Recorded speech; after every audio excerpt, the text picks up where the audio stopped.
오늘의 말씀은 에베소서 4장 22절에서 24절 말씀입니다. 너희는 유혹의 욕심을 따라 썩어져가는 구습을 따르는 옛 사람을 벗어버리고 오직 너희의 심령이 새롭게 되어 하나님을 따라 의와 진리의 거룩함으로 지으심을 받은 새 사람을 입으라. 아멘. 네, 안녕하세요. 네, 여러분들 만나서 반갑습니다. 꿈의 교회 소속으로 있는 제가 설교를 가끔 하는데요. 설교할 때마다 놀라는 것은 뭐 얼굴을 다 뵐 수는 없지만 뭐 온라인으로 또 이렇게 여기 현장 예배에 일부 많이 조금씩 이제 참여를 하셨는데 얼굴 뵐 때마다 늘 학생들 얼굴 뵈는 것처럼 굉장히 젊어 보이시고 멋져 보이십니다. 그래서 늘 제가 놀래고 있는데요. 요즘은 뭐 온라인이다라고 해서 온라인 강의로 쭉 모든 게 진행이 되기 때문에 굉장히 이제 이렇게 현장에 서는 것은 낯섭니다. 네, 그런데 오히려 이렇게 여러분들과 만날 수 있고 또 함께 얼굴을 뵐 수 있어서 정말 좋습니다. 무엇보다도 오늘 이 시간 하나님의 은혜가 여러분들 마음속에 또 온라인 예배로 함께 드리는 여러분들 가정 가운데서도 함께 하기를 기도하겠습니다. 자, 오늘은 제가 사실 한국교회사를 전공을 했어요. 그래서 한국교회사에 나와 있는 이야기 중에서 어떤 부분들을 여러분들과 함께 나눌까 고민을 했는데요. 그 가운데 제가 이제 고민하고 있는 부분들은 무엇이냐면 우리 한국의 신앙의 선조들, 저들이 굉장히 애독하고 좋아했던 구절은 무엇이었을까? 그 구절 하나를 오늘 뽑았는데 그 구절이 이제 오늘 본문 말씀입니다. 오늘 본문 여러분들도 잘 읽고 그 다음에 함께 여러분들이 그 뜻을 한번 생각했으리라 생각을 하는데 그 본문은 너희는 유혹의 욕심을 따라 썩어져가는 구습을 따르는 옛 사람을 버리고 오직 너희의 심령을 새롭게 하라라고 하는 말씀이죠.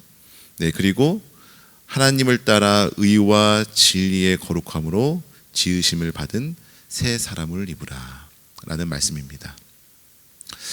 자, 오늘 제가 함께 소개해 드릴 이야기는 한 세 가지 정도로 여러분들께 한번 말씀드리고자 합니다. 첫 번째는 윤치호 씨인데요. 여러분들 혹시 잘 아시나요? 이름 뭐 알고 계신 분들도 있을 테고 또 생소한 분들도 있을 텐데 이 윤치호 씨는 우리 감리교인이죠.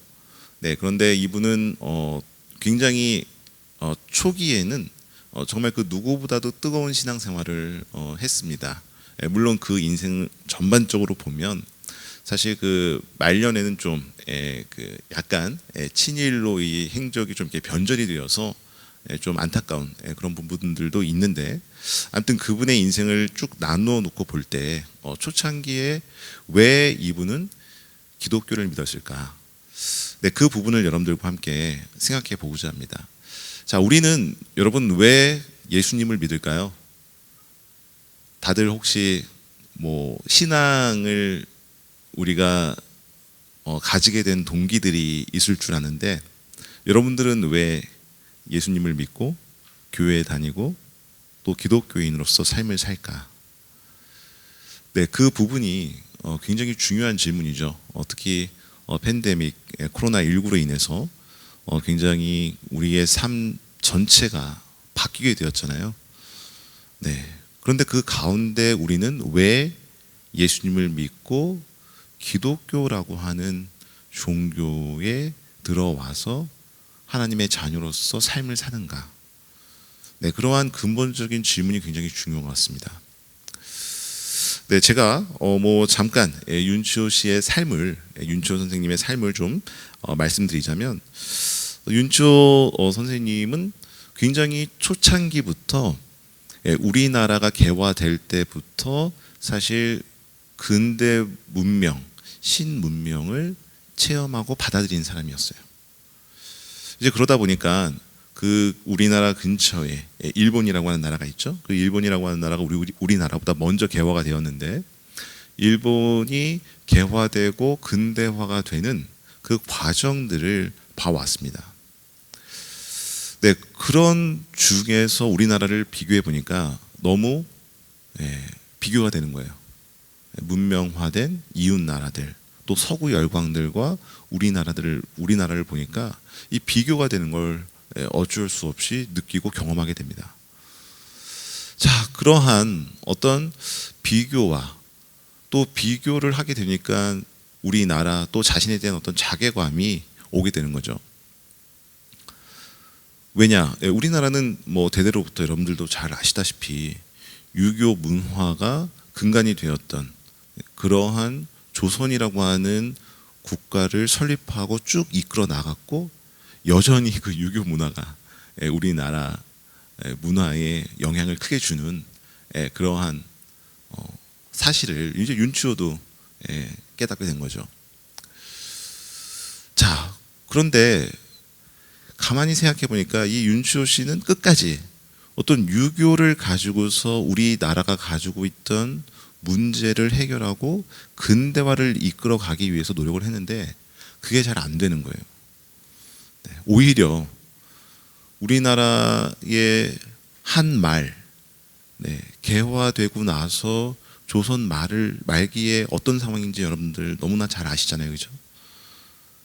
우리나라를 점령하기 위해서 당시에 여러 힘이 센 나라들이 우리나라에 들어왔죠. 그래서 주도권을 잡기 위해서 굉장히 많은 어떤 싸움들이 일어납니다.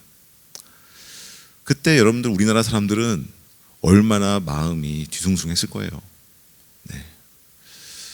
우리나라 또 자강을 해야 되는, 주권을 가지고서 우리나라를 지켜야 되는 이런 상황인데 다른 나라가 와서 힘 자랑, 예를 들어 가지고 돈 자랑 막 그러고 있으니까 나 정신이 없는 거죠. 마음도 뒤숭숭하고.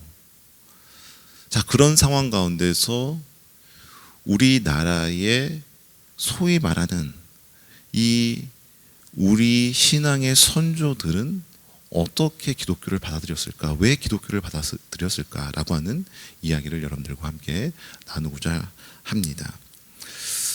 그 윤치호 선생은 이러한 상황들을 보면서 자신도 생각하고 우리나라의 모습을 계속 생각해 왔던 거예요.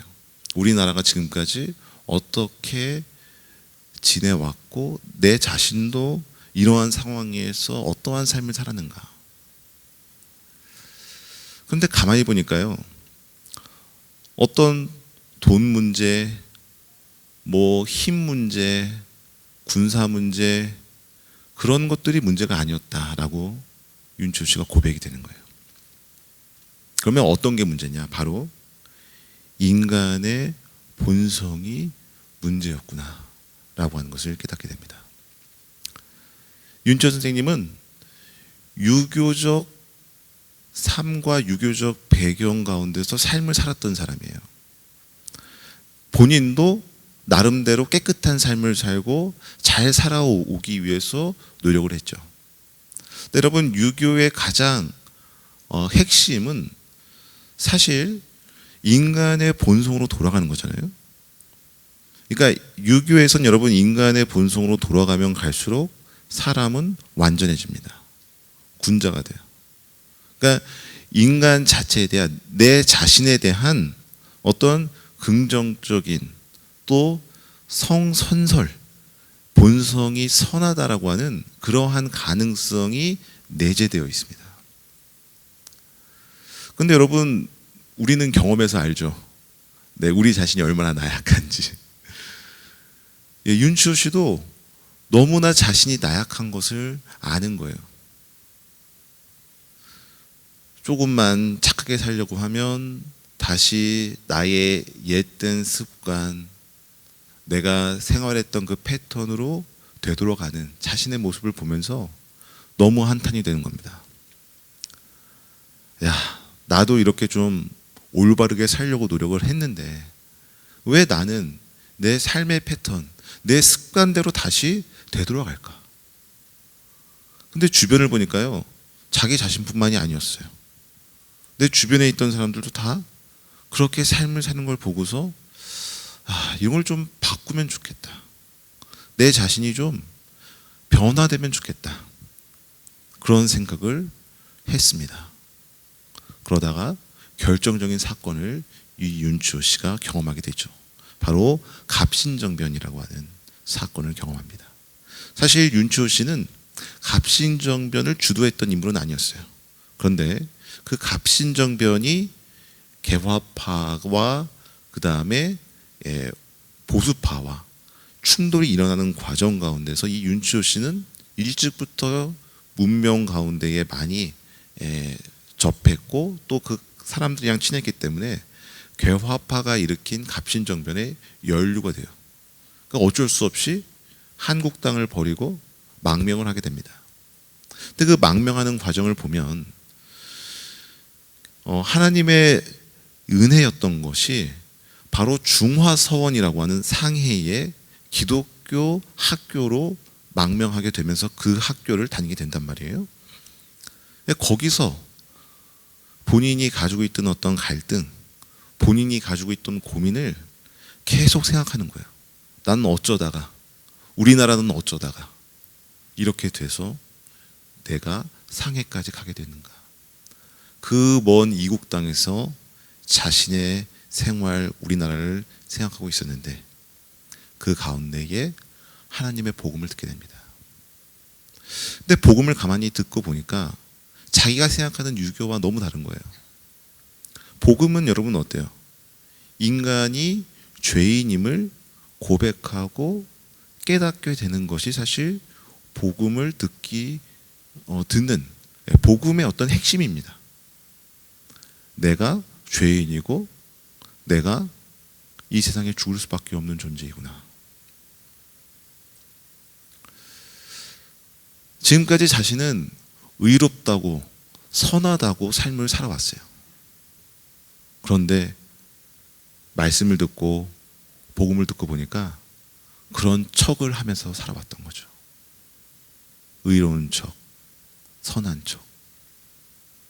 정작 자신의 마음을 뒤돌아보고 생각하고 나의 삶을 성찰해 보면 나는 그렇게 삶을 살지 못했는데 의로운 척, 선한 척을 하면서 살아온 자신에 대해서 생각을 합니다. 내가 이런 삶을 살면 안 되겠다. 내가 누구에게 도움을 얻게 될까? 윤치호 씨는 여러분 젊을 때부터 일기를 썼기 때문에 그의 일기에 나타나는 어떤 고백들이 있는데요. 이 고백들을 제가 좀 한번 읽어드리도록 하겠습니다. 자, 여기 제가 그 가운데의 일부를 좀 읽어드리도록 할 텐데요. 그가 이런 고백을 합니다. 1886년 초부터 그 해 말에 이르러 저는 지금껏 제가 추구하던 것과는 다른 길을 가고 있는 나 자신을 발견하게 되었습니다. 그러니까 내가 착하게 살려고 했는데 착하게 살려고 했던 그 결심과는 다른 나의 의도와 내가 목적하는 어떤 삶과는 다른 길을 가고 있는 내 자신을 발견하게 되었다라고 하는 거죠. 그 연유는 저의 약함을 깨닫게 되었습니다. 장차 올 세상을 위해 순결한 영을 준비해야 할 필요성을 깨닫게 되었는데 그 전에는 믿지 않았던 것이었습니다.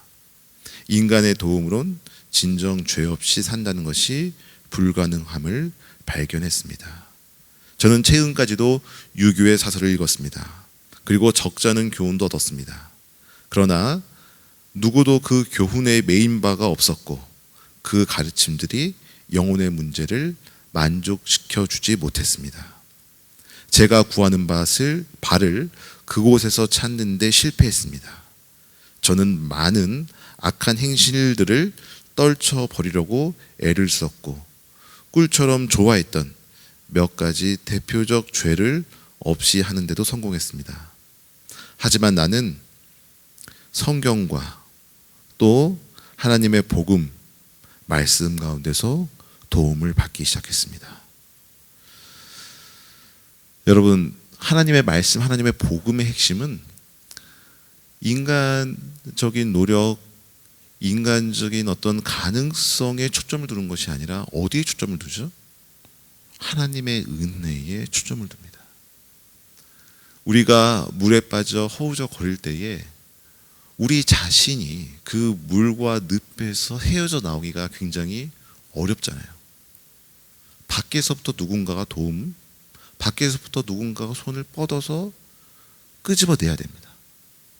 윤초 씨가, 윤초 선생이 그 경험을 일기장에 적었던 거예요. 내가 아무리 혼자서 발버둥 치고 나오려고 했지만 나의 상황, 나의 삶, 나의 습관, 나의 모든 것들 가운데서 내가 아무리 하려고 노력했지만 내 자신이 이러한 것들을 벗어난다라고 하는 것은 불가능하구나. 하나님밖에 없구나. 하나님의 은총과 은혜밖에 없구나. 하나님께 손을 내미는 거예요. 여러분들, 우리는 어렵고 힘든 상황 가운데 노출되어 있습니다. 그런데 우리가 정작 손을 내밀고 손을 뻗는 곳은 어디인가요? 우리가 하나님께 손을 뻗고 하나님께 손을 내미는 여러분들 되시기를 기도합니다. 우리의 삶 가운데서 우리가 우리 자신의 부족함을 깨닫게 되지만 하나님께로 우리가 손을 뻗게 되고 하나님의 손을 잡으려고 할 때 하나님께서는 우리의 손을 잡고 여러분들의 상황을 바라보시고 여러분들의 상황 가운데서 나로는 불가능하지만 하나님으로 함께 할 때 여러분들 가능함을 경험하게 되는 여러분들 되시리라 믿습니다. 여러분, 이러한 윤치호 씨는 삶을 또 그냥 저냥 살았던 것이 아니죠. 그가 중서서원에서 잘 유학을 마치고 또 미국으로 유학을 갑니다. 미국에 있는 에모리 또 밴더빌트라고 하는 대학에 유학을 가게 되는데 거기서 또 많은 것을 배워요. 그리고서 생각한 것은 무엇이냐면, 죽어가는 우리나라를 어떻게 하면 살릴까? 그런 생각을 가지고 열심히 공부를 하면서 또 우리나라를 살리기 위해서 여기저기 다니면서 강연도 하고 도움을 호소합니다. 그래서 보통 유학을 하면 여러분 어때요? 돈 쓰기 많이 바쁘잖아요. 뭐 학자금도 나가죠. 생활비도 나가죠. 근데 윤치호 선생은 악착같이 돈을 모아요. 강연도 하면서 돈도 받고 여러 가지 열심히 일도 하면서 돈을 모으는데, 죄송합니다. 그 모은 것을 가지고서 학교에 기부를 하면서 얘기합니다. 우리나라에 좋은 교육기관과 좋은 교회가 없습니다. 이 기금을 바탕으로 해서 선교사를 파송시켜 주십시오.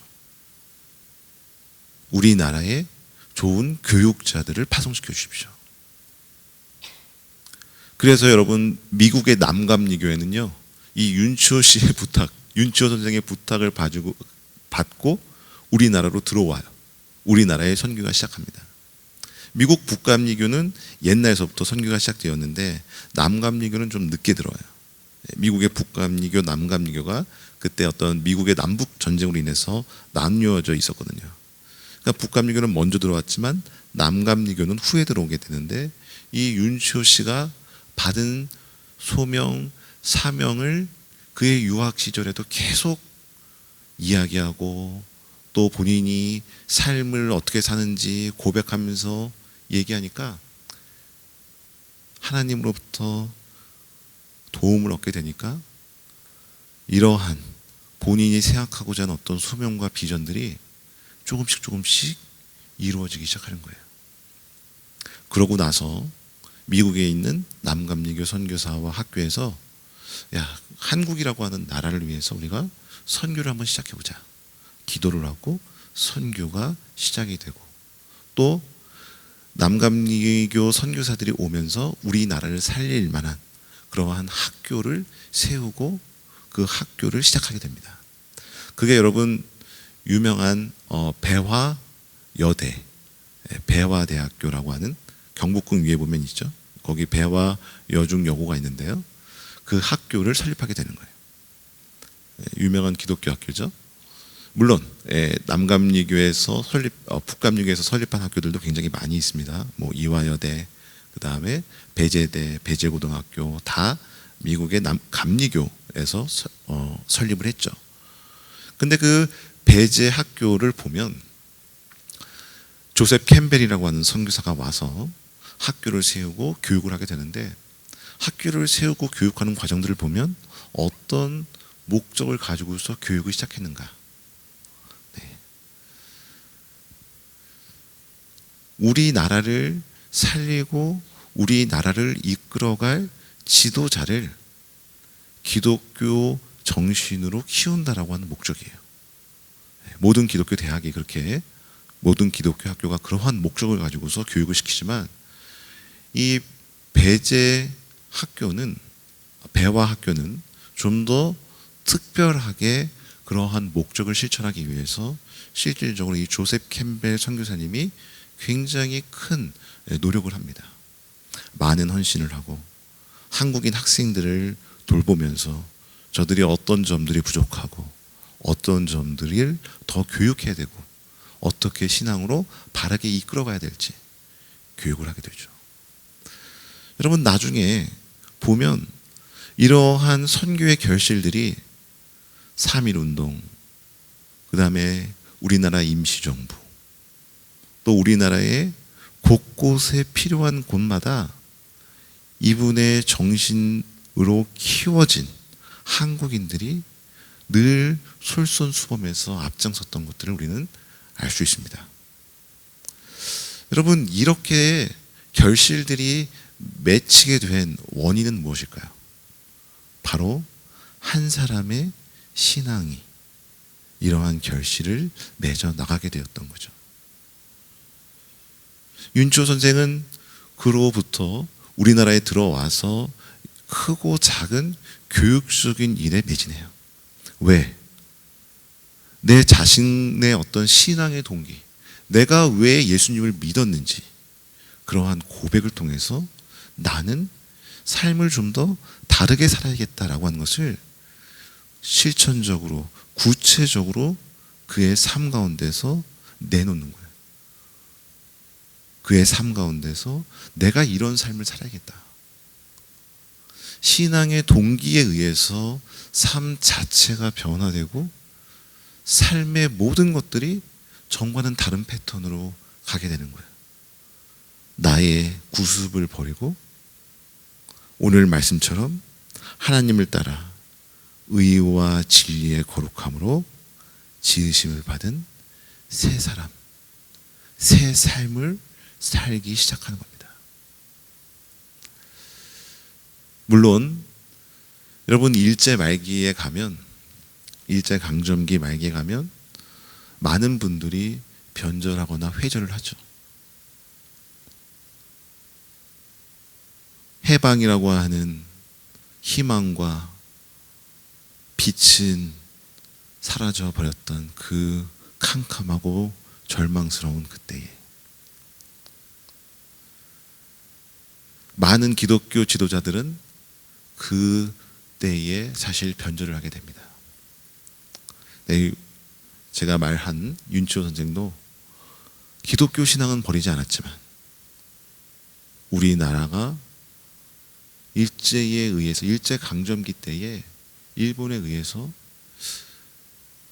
이제 희망마저 없어지는구나 라는 그런 생각을 가지고 다른 의도로 사실 친일적인 행동을 하게 되죠. 안타까운 어떤 삶의 결과를 우리가 생각해 볼 수밖에 없지만, 이러한 신앙의 동기를 가지고서 기독교를 받아들인 인물 가운데에 끝까지 우리나라를 포기하지 않고 잡았던 그러한 인물도 있었습니다. 바로 신석구 목사님, 또 전덕기 목사님, 또 손정도 목사님이 계셨죠. 이분들은 윤추호 선생처럼 신앙의 동기를 가지고 있었어요. 어떤 신앙의 동기를 가지고 있었냐면, 야, 내가 지금 우리나라를 살리고 내 자신도 좀 살아야 될 텐데, 나는 어떻게 하면 이러한 암울한 세상 가운데서 우리 주변, 내 주변 사회, 국가를 변화시키고 내 자신도 변화시킬까? 그러한 생각을 가지고 있었는데, 가만히 보니까 옆에서, 저기서 기독교의 복음을 전하는 분들이 너무나 많은 거예요. 가다가 기독량으로 듣게 되고 어깨너머로 기독교의 복음을 수용하게 됩니다. 그런데 가만히 보니까 기독교에는 또 구원이다라고 하는 말이 있단 말이에요. 구원. 이 구원이다라고 하는 것을 너무 강조하고 자세히 이야기해요. 그 구원이라고 하는 게 뭐냐? 너무나 궁금한 거예요. 그래서 가봤어요. 왜냐? 우리나라를 구원해야 될 필요가 있잖아요. 내 자신도 구원해야 되는데 그 누구도 구원하지 못한다라고 하는데, 이 구원이라고 하는 게 뭐야? 교회 가서 선교사님 만나고 또 주변에 있는 사람들 만나면서 이야기를 듣게 됩니다. 그런데 너무나 놀라운 이야기를 듣게 되는 거예요. 예수님을 믿고 예수님을 따라 사는 삶을 살면 내 자신의 신분이 변화된대요. 그리고 예수님을 따라 사는 삶을 살면 우리가 삶에서 그냥저냥 사는 것이 아니라 능력을 받게 된대요. 그게 뭐야? 선교사님께 구원에 대해서 듣고 하나님의 말씀을 함께 읽으면서 말씀을 읽어 나가는 거예요. 야, 가만히 생각해 보니까 내가 좀 삶을 잘못 산 것 같다. 나는 정말 낮은 계층에서 태어났고 삶을 살았는데 여기서 나는 벗어날 수 없다라고 생각을 했는데, 하나님의 자녀가 되면 내가 태어난, 내가 삶을 살고 있는 이 자리에서 신분의 변화가 되는구나. 하나님의 자녀가 되는구나. 하나님은 이 세상을 만드신 분인데 그분의 자녀가 되는구나. 그럼 나도 이 세상에서 뭔가 할 수 있겠다. 그런 확신이 오게 되는 거예요. 남들은 다 얘기합니다. 야, 너가 뭘 한다고 그래? 가만히 있어 그냥. 가진 것도 쥐뿔도 없고, 응? 너 시장에서 태어났고, 너 부모님 누구야? 뭔데, 너가 뭔데 나서려고 그래? 주변에서는 다 욕하고 안 된다, 하지 마라 이야기를 하고 말려요. 근데 여러분, 말린다고 됩니까? 하나님의 복음을 받아들이는 이들은 누가 뭐래도 뛰쳐나가서 우리나라의 구원을 이야기하는 거예요. 우리나라가 구원받기 위해서 어떻게 해야 되는가? 우리나라 사람들이 이 세상에서 이 사회를 변화시키기 위해서 우리는 어떻게 해야 되는가? 너무나 마음속에 뜨거운 갈망들이 일어나는 거예요. 야, 먼저 우리나라 사람들 자유가 무엇인지 알려줘야겠다. 평등이 무엇인지 알려줘야겠다. 사랑이 무엇인지 알려줘야겠다. 자유, 평등, 사랑, 평화, 그 누구도 우리나라 사람들을 당시에 듣도 보지도 못한 단어와 생각들이었습니다. 그런데 더 놀라운 것은 당시에 너무 우리나라가 서구 열광들에 의해서 휘둘리게 되니까 누구보다도 자유스럽고요, 누구보다도 평등하게 살고 싶고, 누구보다도 사랑을 하면서 살고 싶은 거예요. 근데 여러분, 여기에 대해서 가장 핵심적인, 가장 근본적인 메시지를 담고 있는 게 바로 무엇인가요? 기독교의 복음입니다. 자유, 평화, 평등, 사랑. 기독교의 복음을 전하니까 우리나라 사람들이 너무나 놀라운 거예요. 아, 이 안에 참된 자유가 있구나, 참된 평화가 있구나, 참된 평등이 있구나, 참된 사랑이 있구나. 이기심에 의해서 남들에게 잘해주는 것이 아니라 정말 내가 희생하고 남들을 위해서 사랑을 주고 싶은 그 마음. 누구나 처음 이런 마음들을 경험하는 거예요. 그러니까 여러분, 어때요? 우리나라 사람들이 당시에 몇 퍼센트예요? 기독교인들이 여러분 당시에 몇 퍼센트인 줄 아세요? 2에서 3%. 우리나라 전체 인구 비중 보면 2에서 3%. 어떤 사람들은 1%도 얘기합니다. 굉장히 극소수죠. 그런데 여러분, 임시정부, 독립운동, 여러 민족운동들을 이끌었던, 참여했던 기독교인들의 비중이 얼마나 되는 줄 아세요? 60%를 넘어갑니다. 대부분 60%를 넘어가요. 그렇게 적은 소수의 인원들이 끝까지 우리나라의 독립을 위해서 남고 함께 했던 이유는 여러분, 그 자유의 근본적인 맛을 느끼고 경험했기 때문에 그래요. 평등, 사랑. 그 누구보다도 남들은 학자처럼 떠들죠. 자유란 이런 거야, 평등이란 이런 거야, 평화란 이런 거야, 사랑이란 이런 거야. 근데 여러분, 그러한 정의, 그러한 학설, 그러한 주장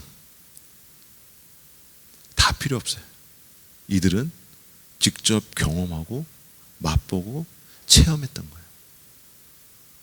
누구의 이름으로? 바로 예수 그리스도라고 하는 그분의 삶 가운데서 이분들은, 신앙의 선조들은 그분의 삶을 믿고 따르는 과정 가운데서 체험하고 경험하고 삶 가운데서 드러낸 거예요.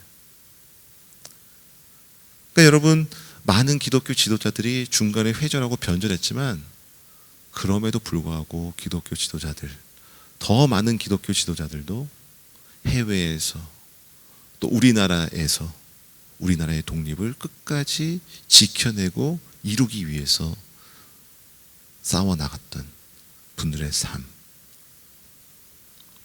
여러분, 손정도 목사님은 끝까지 그분의 의지를 굽히지 않다가 저 서대문 형무소에서 모진 고문을 받고 그 고문의 후유증을 안고 밖에서 외롭게 기도하다가 돌아가시잖아요. 우리나라의 독립을, 우리나라의 광명을 생각하면서. 그러니까 여러분들, 이분들이 이야기하는 어떤 독립의 모습, 광명의 모습은요, 행정적으로 뭐 우리나라의 적들이 물러가고 그런 차원이 아니었어요. 바로 진정한 자유, 진정한 평등, 진정한 사랑이 있는 국가.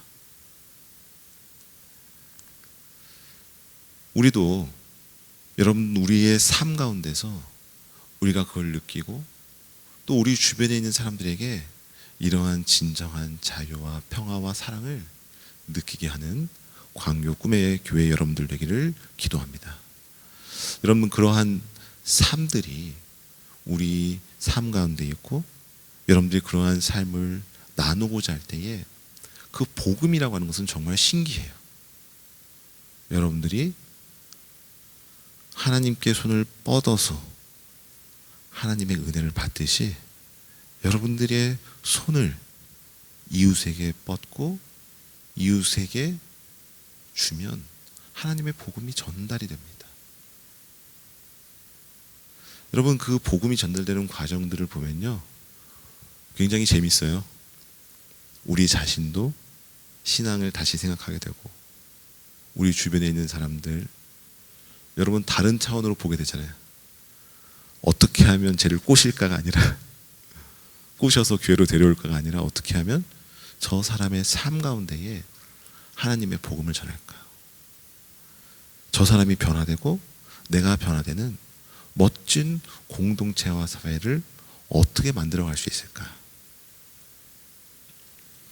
여러분, 제가 신앙의 선조들, 우리 신앙의 선조들의 이야기를 말씀드렸습니다. 저분들은 최소한 내가 왜 신앙생활을 하고 또 내가 왜 예수 그리스도를 믿고 나의 삶 가운데서 내가 믿는 예수를 어떻게 전달하고 어떻게 저들에게 복음을 전할까. 여러분들에게도 그러한 고민, 그러한 삶의 결단들이 삶 가운데 있게 되기를 기도합니다. 함께 기도하시겠습니다. 하나님, 감사합니다. 주님께서 우리의 삶 가운데 함께하여 주셔서 우리가 오늘 교회에 나와서 말씀도 듣고 또 온라인 예배를 통해서 말씀을 듣고 예배에 참여할 수 있도록 도와주심에 감사를 드립니다. 하나님, 우리는 너무나 연약하고 나약합니다. 심지어는 우리가 왜 신앙을 가져야 되고 예수 그리스도를 믿어야 되는지 모를 때가 많이 있습니다. 하나님, 그때마다 당신께서 우리의 삶 가운데 찾아오셔서 우리가 예수 그리스도를 믿는 이유와 우리의 삶 가운데서 이러한 신앙을 펼쳐 나가야 되는 이유를 생각하고 그 삶을 살도록 함께하여 주옵소서. 당신의 은혜를 우리의 삶 가운데 부어주시고 우리의 고민 가운데에, 우리의 소명 가운데에 당신의 은혜와 당신의 삶의 놀라운 당신께서 함께 하시는 경험을 살 수 있도록 우리 삶 가운데에 강하게 임자여 주옵소서. 예수 그리스도의 이름으로 간절히 기도하였습니다. 아멘.